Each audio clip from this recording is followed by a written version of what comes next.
there, and as usual, I'm Aaron from Let's Stand Gamers, and welcome back to a little bit more Airsoft action. This time I've got a mixture of sneaky and full-on assault clips. This little clip that you're watching here to start off with is I'm trying to infiltrate into the embassy. The only problem is that I've met resistance already. You know where I am, so I'm going to have to hide up, lay low in these bushes while the enemies search for me.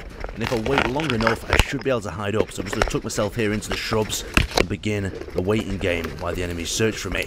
Now hopefully they'll pass me right by. I can change a mag, put it back in my pouch, and it's gone all quiet. The enemy are still looking for me. You can see that we've got a little patrol passing this doorway here. Now inside here there's an objective, and that is what they're holding on to. The only problem is I don't know exactly where it is, and I'm quite deep behind enemy lines at this moment in time. The front is still quite far behind me in the bushes, so these players are not going to expect that I'm here, but at the same time I did just shoot at them. So they know someone's lurking around. So I'm going to make a little bit of a rush. I pop in, spot one contact, so pressing back into the doorway, and now I just need to get back around. Now the thing with the embassy is there's a dark corridor in the centre, and the plan is to head into that, lurk in the darkness, and pick on players as they walk through.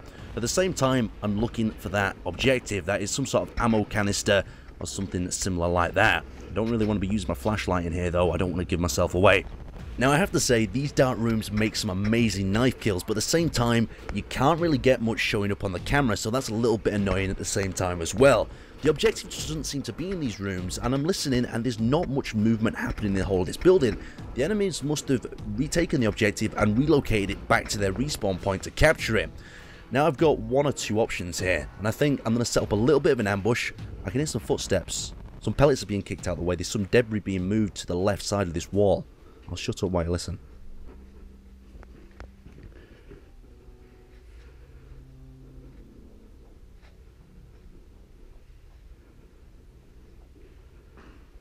Sounds like a group of footsteps. Now what I want to do here is just peel out from behind here quietly, follow in behind them.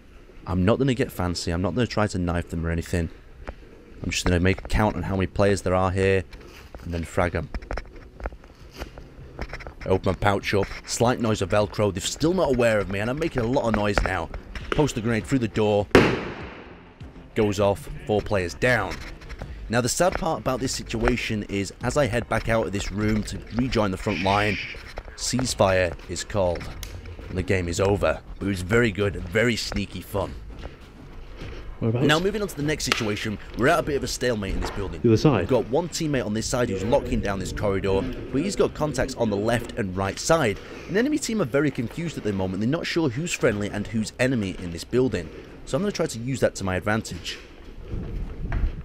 That's an enemy player at the end of the corridor. I'm not going to shoot at him, I'm just going to move past to keep him confused.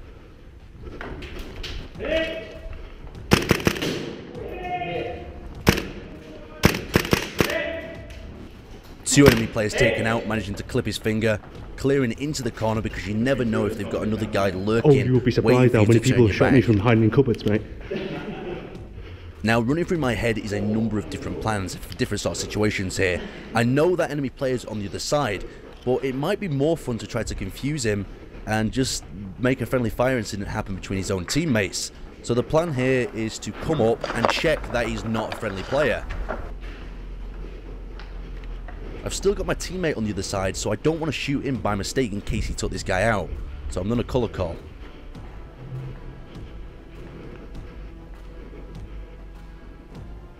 Colour? The enemy player responds with red.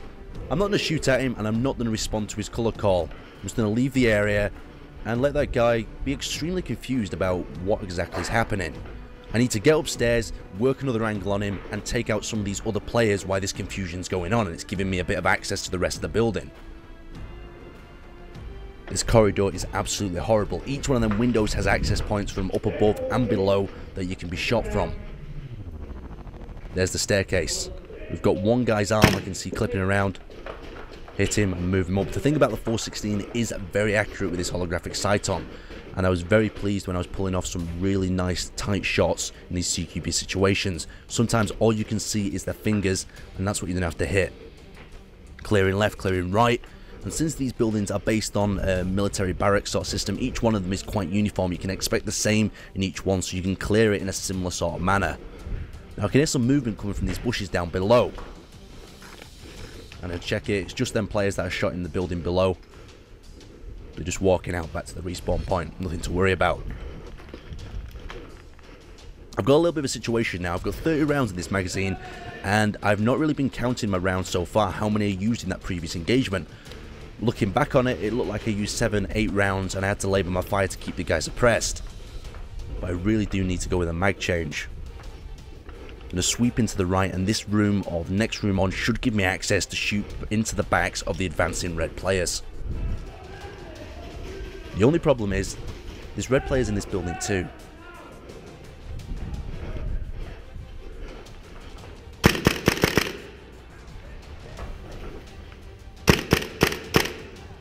There's 2 more red players down outside that are advancing on our friendly forces up the road. And now I've got this last room where I just kept a glance of someone going in. At this time, I really wish I would have changed my magazine. I go in and run dry after killing 2. Since the guys were shooting out the window, when he turns around, he laces me in the back in full auto. And it was a bit of a stinger. Now moving on to this next little clip, it's only a small one this one, but I just thought it was quite fun to stick in.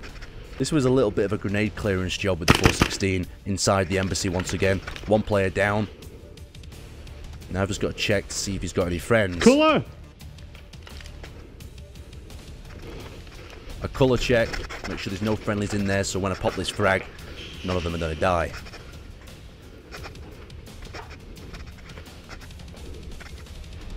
Frag's prepped, it's going to roll into the other room.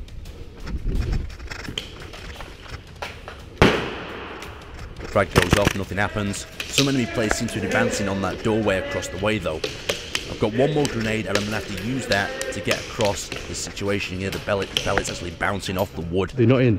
Teammate is signalling that there's a guy through the crack on the other side. Engage another player, not sure if he hit him. Now I'm going to prepare that second frag grenade, get my teammate to cover me.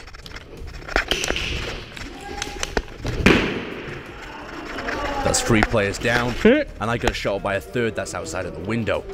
Now I'll leave you with this final clip of another player testing out my gun and getting an amazing shot. Take shot. Yeah, take shot. Remember recoils. Shoot that. Oh, what? Yeah. I actually got one. Oh, come on, high five for that. Yeah, that was really fucking good.